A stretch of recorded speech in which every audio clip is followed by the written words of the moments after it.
Okay. All right, let's look at this because rollover days are always complicated. So this is a chart of that's back adjusted. It's showing the H contract, but it's back adjusted, meaning like I'm not showing a rollover gap. If I was, then all these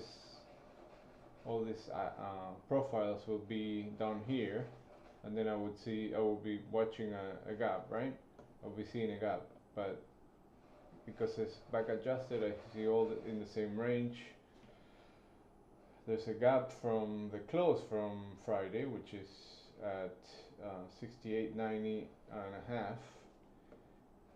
That's where the H contract settled, and we have the adjusted volume, which shows that we're still in the range.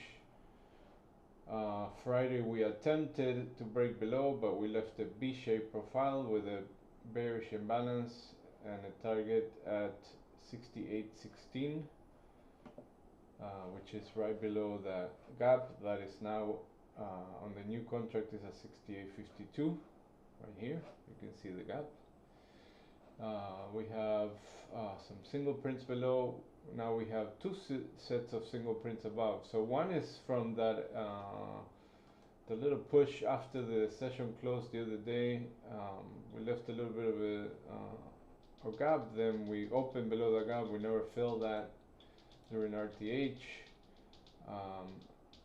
On Friday we also left some single prints,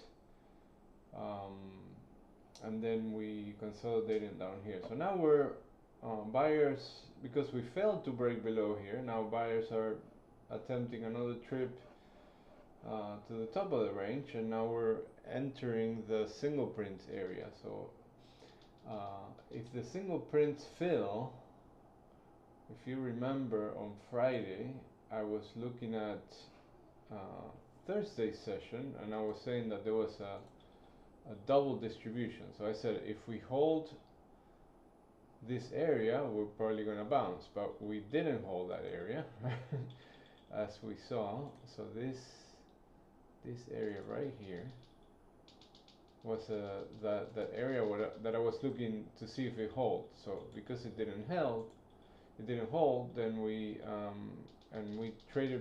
held below it, then we went to value area low, then we moved all the way down. Lots of selling on Friday.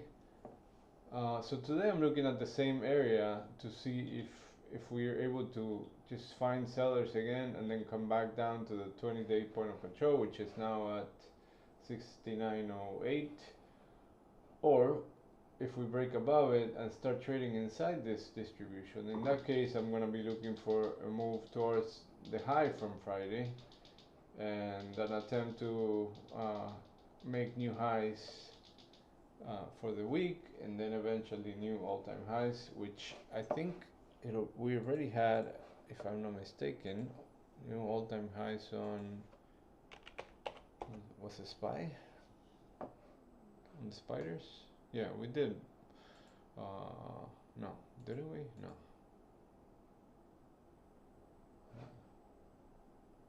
No, we didn't, but almost.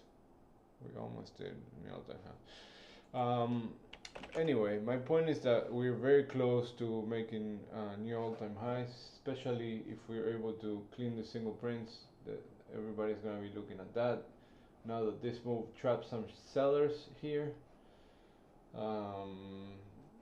But if sellers are still going at it, if they still have inventory to sell, of course we're going to come down into this area, and then because we're above it right now, we're trading outside of Friday's value. Because we're outside of it, if we come back inside value, then the value area rule triggers, which says that entering back into value targets the other side of value, and that would be in this case 68.71.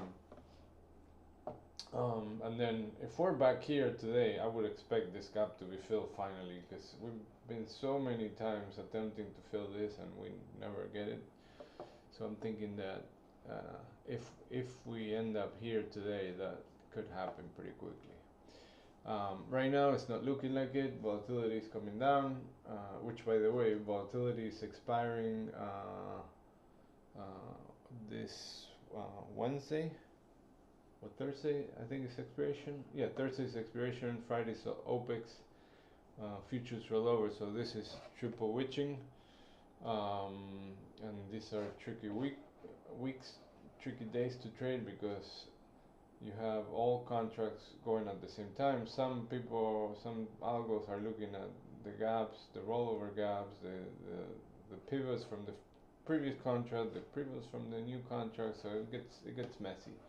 And then you see sweeps, sudden sweeps out of nowhere, which they just rip or drop several points in a few seconds, just because traders are forced to roll from one contract to the next, so they need that liquidity. So when there's liquidity, they take advantage of it. Anyway, so that's where we're at in Q. Here's the back adjusted chart with the new levels. If you want to screenshot it, if you don't have these charts, 90-day point of control is down here, 25.50. 20-day point of control is up here at 25.580. I'm sorry, 850. 25.850. I'm dyslexic today.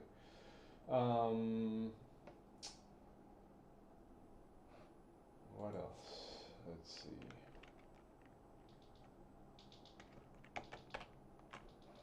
Alright, gold's still making lows,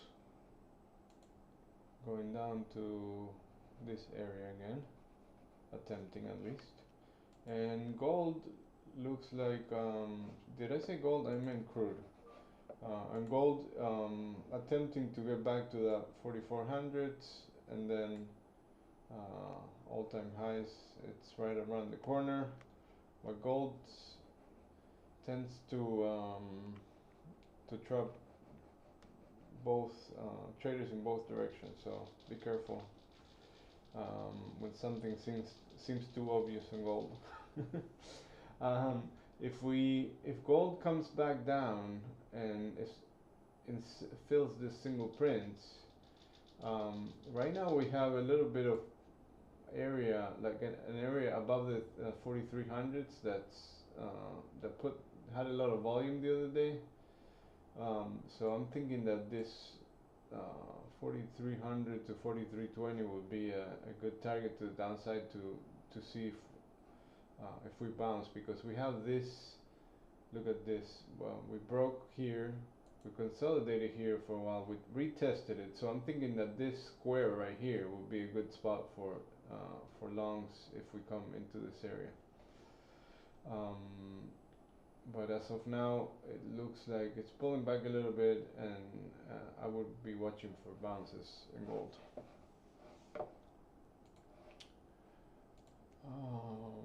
Okay, that's about it. We have Fed speaking at 9:30, at 10:30, and 11, and then we have 6 months and 3 month bill auctions at 11:30.